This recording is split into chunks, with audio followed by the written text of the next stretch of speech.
আমরা কি জানি যে ডি একক দূরত্বে কোনো সমান্তর রেখার সমীকরণ কিভাবে নির্ণয় করা যায়?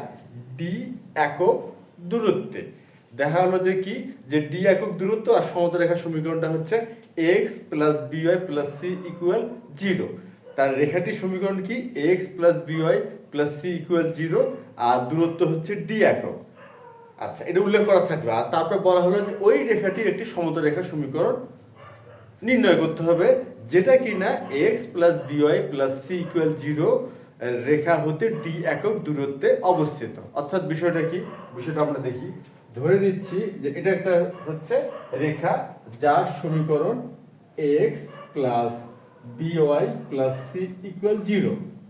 আর এখানে আমাদের বলা হলো যে ডি একক দূরত্বে এই রেখাটির একটি সমান্তরাল রেখার সমীকরণ নির্ণয় করতে হবে। অর্থাৎ অন্য একটি সরলরেখার সমীকরণ নির্ণয় করতে হবে যেটা দূরত্বটা হচ্ছে ডি একক দূরে।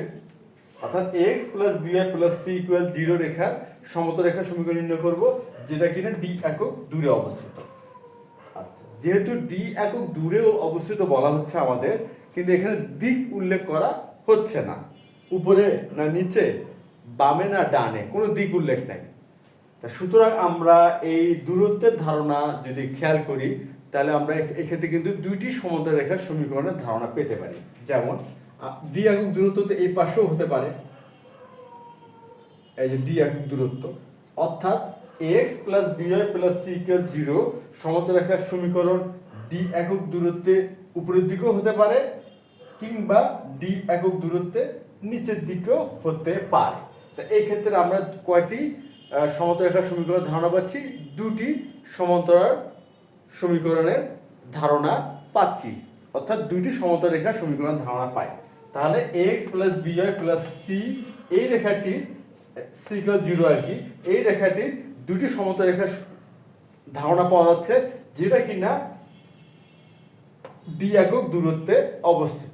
এখন কথা হচ্ছে যে আমরা কিভাবে এই সমতল রেখা দ্বয়ের সমীকরণ নির্ণয় করতে পারি। আচ্ছা, আমরা কিন্তু একটি ফরম্যাট জানি।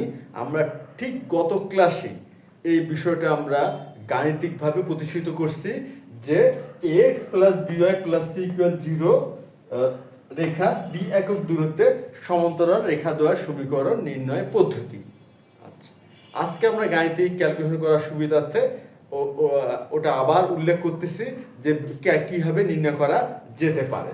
আমরা জানি যে x plus b y plus c equal 0 রেখার ডি একক দূরত্বে সমান্তর রেখার সমীকরণ নির্ণয় পদ্ধতিটা কি বা ফরম্যাটটা কি? ফরম্যাটটা হচ্ছে x plus b y plus c plus minus d into a square plus b square equal হচ্ছে 0। এই হচ্ছে আমাদের সেই জানা ফরম্যাট বা দাঁড় করানো ফরম্যাট। যে ফরম্যাটটা আমরা দাঁড় করাইছিলাম এই সেই ফরম্যাট, যে এই ফরম্যাটটা আমরা ব্যবহার করলে বা এই সমীকরণটি ব্যবহার করলে আমরা সমান্তর রেখা দ্বয়ের সমীকরণ নির্ণয় করতে পারবো। যার সত্যটা কি? যার সত্যটা হচ্ছে যে কোনো রেখার ডি একক দূরত্বে সমান্তর রেখার সমীকরণ নির্ণয়। আচ্ছা, এখন এখানে সত্যটা দেওয়া আছে কি, আমাদের প্রথমে একটা রেখার সমীকরণ দেওয়া আছে এবং ডি একক দূরত্ব দেওয়া আছে।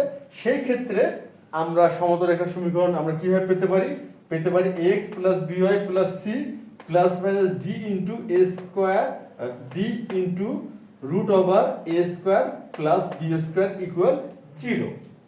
এই হচ্ছে আমাদের ফরম্যাট, যে ফরম্যাটটা আমরা ব্যবহার করে খুব সহজেই যে কোনো রেখার ডি একক দূরত্বে তার সমান্তর রেখা দ্বয়ের সমীকরণ আমরা নির্ণয় করতে পারি। আচ্ছা, এখন আমরা দেখে নিচ্ছি যে আজকে আমাদের গাণিতিক সমস্যাটা কি এবং সেই সমস্যাটির সমাধানে, অর্থাৎ গাণিতিক সমস্যাটির সমাধানে আমরা কিভাবে এই ফরম্যাটটি ব্যবহার করতে পারি। আজকে আমাদের গাণিতিক সমস্যাটাই হচ্ছে, এখানে দেওয়া আছে 4x - 3y ইকুয়াল 8 সরলরেখার সমান্তরাল এবং তা থেকে 2 একক দূরে অবস্থিত রেখাসমূহের সমীকরণ নির্ণয় করো। অর্থাৎ এখানে তো আমরা ডি একক একটা সাধারণ দূরত্ব, যে কোনো দূরত্ব ধরছি ডি একক, সেই ডি এর মানটা এখানে দেওয়া আছে আমাদের কি 2 একক। সেই ডি এর মানটা কি দেওয়া আছে 2 একক। আর এই যে আমাদের সাধারণ সমীকরণ সরলরেখার ax plus by plus c equal 0, এই সমীকরণটা এখানে আমাদের দেওয়া আছে 4x মাইনাস 3y ইকুয়াল 8। আচ্ছা, এখন আমাদের কি, আমাদের সমীকরণও জানা আছে, দূরত্ব জানা আছে, সুতরাং আমরা এই যে ফর্মেটটি ব্যবহার করা মাত্রই কিন্তু আমাদের কাঙ্ক্ষিত রেজাল্ট বা কাঙ্ক্ষিত ফলটা আমরা পেয়ে যাব, অর্থাৎ আমাদের গাণিতিক সমস্যাটির সমাধান হয়ে যাবে। অর্থাৎ যে রেখার সমীকরণ চাইছে, সমান্তর রেখাদ্বয়ের সমীকরণ বা রেখাসমূহের সমীকরণ, সেটা আমরা নির্ণয় করতে পারবো। আচ্ছা, এখন আমরা এই ফর্মেটটি ব্যবহার করে সমাধানটা করে ফেলি। সমাধান এখানে দেওয়া আছে কি 4x মাইনাস 3y ইকুয়াল 8, তাহলে বা 4x minus 3y minus 8 equal 0 আমরা নিয়ে আসলাম। এখন আমরা কিন্তু এই ফর্মেটটি পেয়ে গেলাম। কি format? ax plus by plus c equal 0। এই যে আমাদের সরলরেখার সাধারণ সমীকরণের ফর্মেট, এই ফর্মেটে আমরা এটা দাঁড় করাইলাম যে 4x minus 3y minus 8 equal 0 পেলাম। আচ্ছা, এখানে দূরত্ব কত দেওয়া আছে? 2 একক, আর এখানে দূরত্ব ছিল d, তার d এর স্থলে আমরা 2 স্থাপন করব। আর এই যে ফর্মেটটি দেওয়া আছে x plus by plus c, এটার স্থলে আমরা স্থাপন করব 4x মাইনাস 3y মাইনাস 8। এই যে এখানে এই ফর্মেটের স্থলে এই ক্ষেত্রে আমরা স্থাপন করব কি 4x মাইনাস 3y মাইনাস 8, আর প্লাস মাইনাস d এর স্থলে আসবে আমাদের 2 একক, root over a square plus b square, অর্থাৎ a মানে হচ্ছে এখানে 4 স্কয়ার আর b স্কয়ার মানে হচ্ছে মাইনাস 3 স্কয়ার। আচ্ছা, এখন 4x minus 3y minus 8 equal 0 রেখার 2 একক দূরে অবস্থিত সমান্তরাল রেখার সমীকরণ, সমান্তরাল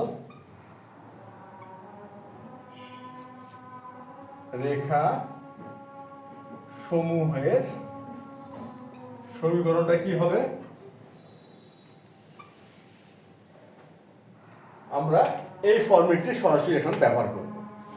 আচ্ছা, এইখানে ax plus by plus c, এই যে ফর্মেটটি x plus by plus c equal 0, এই ফর্মেটটির স্থলে বসবে আমাদের কি, এই যে এটা 4x মাইনাস 3y মাইনাস 8। আচ্ছা, স্থাপন হলো, এখানে প্লাস মাইনাস আছে, প্লাস মাইনাস। আচ্ছা, এখানে d মানে কি বুঝাচ্ছি? d মানে হচ্ছে দূরত্ব, আর এখানে দূরত্ব আছে 2 একক, এই যে 2, তার সুতরাং d এর স্থলে আমরা 2 বসালাম, রুট দিলাম রুট। এখানে আছে কি a square plus b square. আমরা ax plus by plus c এর সাথে যদি এই সরলরেখাটি প্রদত্ত সরলরেখাটি কম্পেয়ার করি, সেই হিসেবে আমরা বলতে পারবো a সমান হচ্ছে 4 আর b সমান হচ্ছে মাইনাস 3। তা সুতরাং এখানে হবে 4 স্কয়ার প্লাস মাইনাস 3 স্কয়ার, এই দিলাম, চলে আসলো, ইকুয়াল হচ্ছে 0। ইকুয়াল কি 0। আমরা কিন্তু এই ফর্মেটটি ব্যবহার করলাম। এখন জাস্ট আমরা কি করব, একটু গাণিতিক ক্যালকুলেশনটা করে নিব, আমাদের সরলরেখা সমীকরণ চলে আসবে।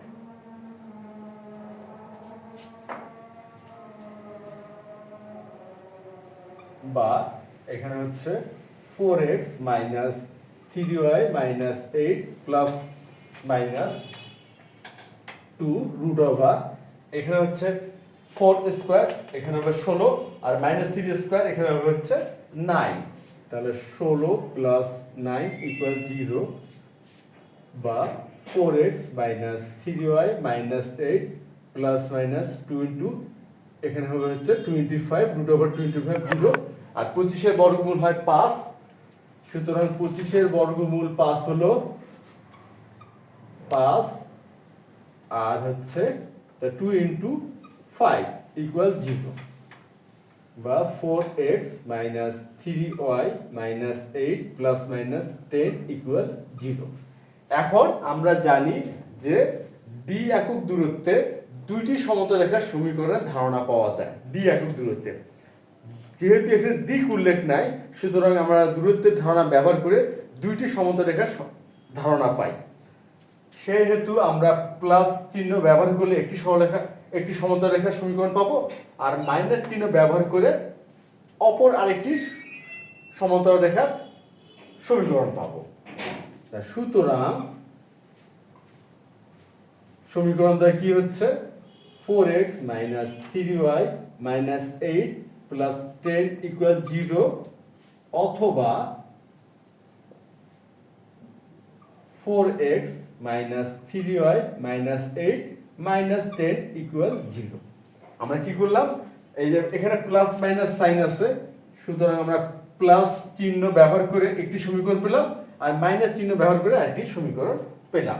এখন জাস্ট আমরা ফিনিশিংটা করে ফেলি, অর্থাৎ হিসাবটা আর কি। 4x - 3y, এখানে -8 + 10 অর্থাৎ হচ্ছে +2 = 0।